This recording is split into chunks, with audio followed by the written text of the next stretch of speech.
மார்கழி காலம் காலையில குளிர் இருந்தாலும் ஆண்டாள் பாடல்கள் மனசுக்குள்ள ஒரு வெப்பம் தரும். இந்த 22வது திருப்பாவையில ஆண்டாள் கண்ணனை எழுப்புறது மட்டும் இல்ல, ஒரு பக்தன் வாழ்க்கையில உண்மையா என்ன தேவை அப்படின்னு நமக்கே கேள்வி கேட்கிற மாதிரி பாடுறாங்க. இங்க பெரிய வரம் பெரிய ஆசைன்னு எதுவுமே இல்ல, ஒரே ஒரு கருணை பார்வை போதும்னு இந்த பாடலோட உயிரா பாடுறாங்க. வாங்க ஒவ்வொரு வரியோட ஆழமான விளக்கத்தை பார்க்கலாம். Welcome to Kandalingam channel. இந்த உலகத்துக்கே அரசனா இருந்தாலும் அவன் நம்ம மாதிரி சாதாரண மனிதர்கள் மேல அன்பு வைப்பானா?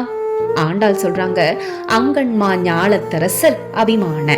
இதோட விளக்கம், இந்த அகன்ற உலகத்துக்கே அரசனா இருக்கிற கண்ணன் அவன் உயரத்துல இருந்து நம்மள பார்க்கிறவன் இல்ல, அவன் நம்ம மேல தனிப்பட்ட அபிமானம் வைக்கிறவன். நீ என் பக்தன்னு நினைச்சு நெருக்கமா அன்போட ஏற்றுக்கிறவன். அந்த அன்பு இருந்தா பக்தன் எவ்வளவு தூரம் போக முடியும்? பங்கமாய் வந்து நின் பள்ளி கட்டிற் கீழே. இந்த அபிமானத்தை நம்பிதான் நாங்க அவன் வாசல் வரைக்கும் மட்டும் போகல, அவன் தூங்குற இடத்துக்கே அவன் அருகிலேயே போய் நின்னோம். இதுதான் முழு சரணாகதி. பயம் இல்ல, தயக்கம் இல்ல, நம்பிக்கை மட்டும்தான் ஆண்டாள் இந்த வரி மூலமா எடுத்துரைக்கிறாங்க. தனியா போனா தயக்கம் இருக்கும், அப்படின்னா பக்தி எப்படி வலுவாகும்? சங்கம் இருப்பார் போல் வந்து தலை பெய்தோம். ஒருத்தரா வரல, எல்லோரும் சேர்ந்து ஒரே நோக்கத்தோட ஒரே மனசோட வந்து நின்னோம். ஒற்றுமையோட செய்த பக்தி எப்போதும் வலுவானதுன்னு அழகா சொல்றாங்க. சரி, கண்ணனோட அழகு எப்படி இருக்கும்? அது மனசை எப்படி மாற்றும்? ஆண்டாள் சொல்றாங்க, கிங்கினி வாய் செய்த தாமரை பூ போல. கண்ணனோட முகம் மணி சத்தம் போல இனிமை தருது, அதே சமயம் தாமரை பூ மாதிரி மென்மை தருது. அவனோட அழகு பார்ப்பதற்காக இல்ல, மனசை அமைதிப்படுத்துறதுக்காக.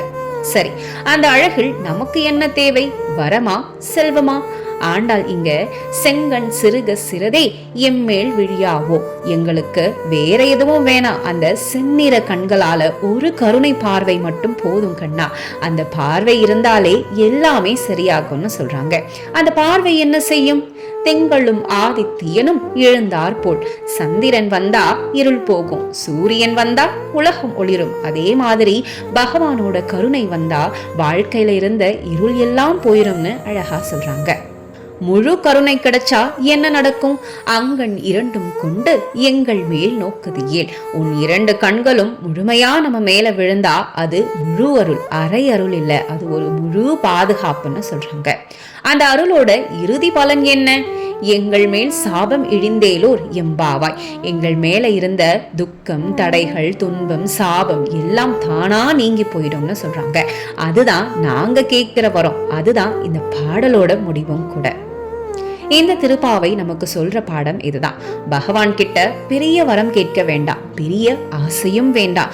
பகவானோட கருணை பார்வை மட்டும் போதும்னு நினைச்சா போதும். உண்மையா சரணாகதி இருந்தா பகவான் தானா நம்ம வாழ்க்கைய சரி பண்ணுவாரு. இந்த மார்கழி பயணத்துல ஆண்டாளின் பாடலோட நம்ம ஆன்மீக பயணம் இங்க நிற்காது. இந்த விளக்கம் உங்க மனசு தொற்றிருந்தா லைக் பண்ணுங்க, இன்னொருத்தருக்கு பயன் தரும்னு நினைச்சீங்கன்னா ஷேர் பண்ணுங்க. ஆண்டாள் பாடல்களோட இந்த ஆன்மீக பயணத்தை சப்ஸ்கிரைப் பண்ணி தொடர்ந்து பயணம் பண்ணலாம். அடுத்த திருப்பாவையில சந்திப்போம் மக்களே. நன்றி.